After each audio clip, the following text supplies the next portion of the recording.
दोस्तों, आखिरकार 5 साल के लंबे इंतजार के बाद में राजस्थान में 2021 की एसआई भर्ती परीक्षा को राजस्थान हाईकोर्ट ने रद्द कर दिया है।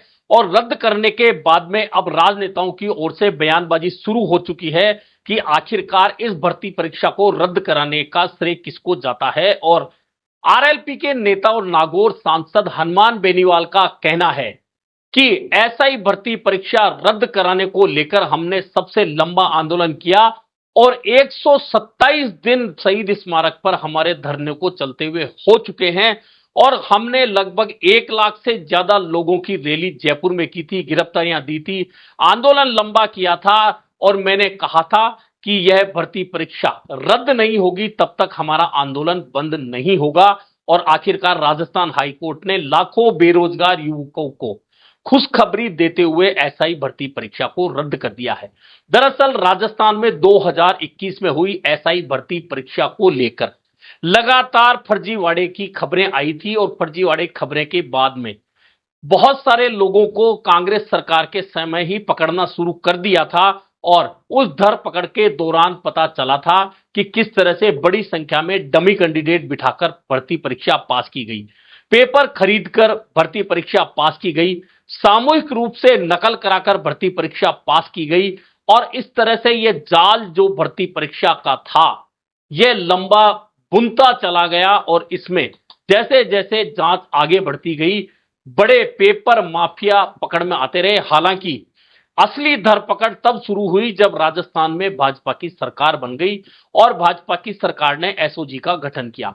एसओजी ने इस मामले में कुल मिलाकर 68 लोगों की गिरफ्तारी की, जिसमें ट्रेनी अफसरों सहित आरपीएससी के सदस्य रामूराम राय का उनके पुत्र पुत्री सहित कई लोग ऐसे थे जो भर्ती परीक्षा पास करने के बाद में ट्रेनिंग ले रहे थे। तो एसओजी ने पुलिस अकादमी में जाकर भर्ती में फर्जीवाड़ा करके ट्रेनिंग लेने वाले इंस्पेक्टरों को गिरफ्तार किया था।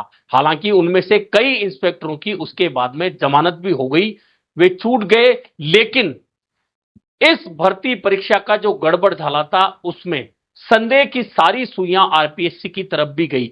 और जब राजस्थान हाईकोर्ट की एकल पीठ ने आज भर्ती परीक्षा रद्द करने का जो आदेश दिया है, उस आदेश के साथ ही 6 आरपीएससी सदस्यों पर संदेह जताते हुए मुख्य न्यायाधीश को स्वयं प्रेरित संज्ञान लेते हुए मामला भेजने को कहा है, ताकि मुख्य न्यायाधीश इस मामले में खंडपीठ को भेजकर उन 6 संदिग्ध आरपीएससी सदस्यों की जांच कराएं। बताया जाता है कि इसमें आरपीएससी के चेयरमैन का नाम भी शामिल है।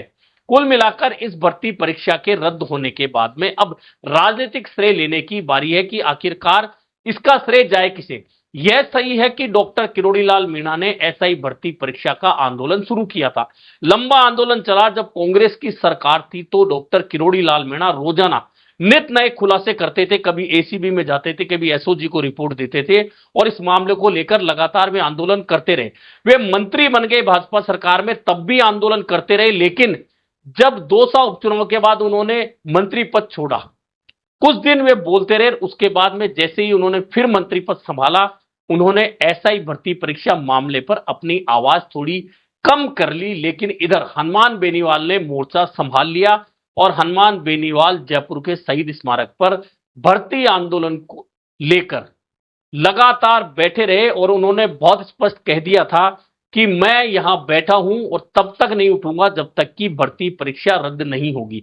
अब आज जब हाईकोर्ट का आदेश आ गया है तो शहीद स्मारक पर उन आंदोलनकारियों के चेहरों पर खुशी के भाव हैं जो 127 दिन से लगातार आंदोलन में जुटे थे। अब हनुमान बेनीवाल का कहना है कि भर्ती परीक्षा रद्द हुई है, हमने आंदोलन किया था, मैंने लोकसभा में मामला उठाया था, मैंने प्रधानमंत्री के सामने मामला उठाया था, भाजपा अध्यक्ष के सामने मामला उठाया था।